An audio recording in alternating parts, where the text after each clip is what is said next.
na ba mga higalay ni VP Sara Duterte kanong si Malahagi hulagway nga sama og audit face straight to the point tungod sa pagabulgar sa mga testigo mantul pa gikan sa Commission on Audit kung kuha bahin sa paggasto sa confidential funds sa Vice Presidente.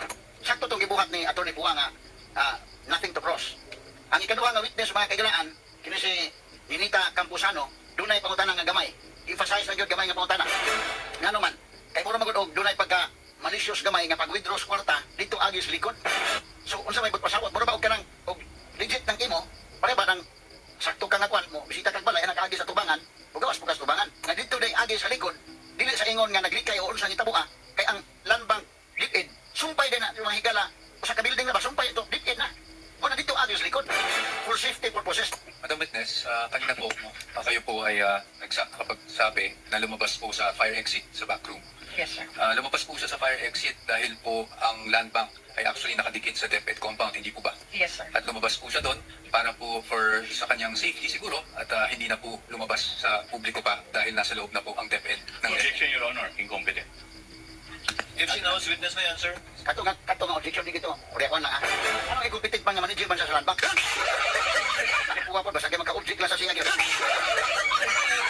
pagtanaw na ko ha dili ba kaniburing mga higala ning maong presentation of witnesses nga mga taga-kuwar man ya simple mga dokumento ni ini pangutanas dipin sa ani pwede ba ingon sa pwede ba pero hilingon ng uban nga mga kuan kay para may buo to nga kini day mga ngan ngayon ani nga mga alias common din mo din gamiton po sa uban pwede ba tong tanawon po dagang Marcos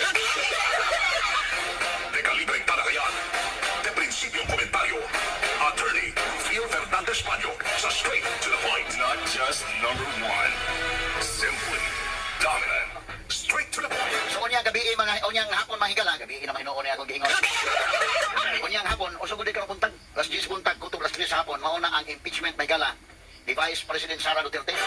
Ang ila karong mga witnesses mga kagalaan mga taga Commission on Audit kung taga kuha Straight to the point. atong paminawan no kining lain nga set sa mga witnesses kung doon na ba mga higalay at least makuha na ba nga unod ang prosecution batok mga higala ni Vice President Sara Duterte manita na unon karon mga higala sa Commission on Audit o of course doon na po mga higalay paghimuon nga cross examination nila ikahuman sa matag witnesses nga ipresentar. Straight to the point.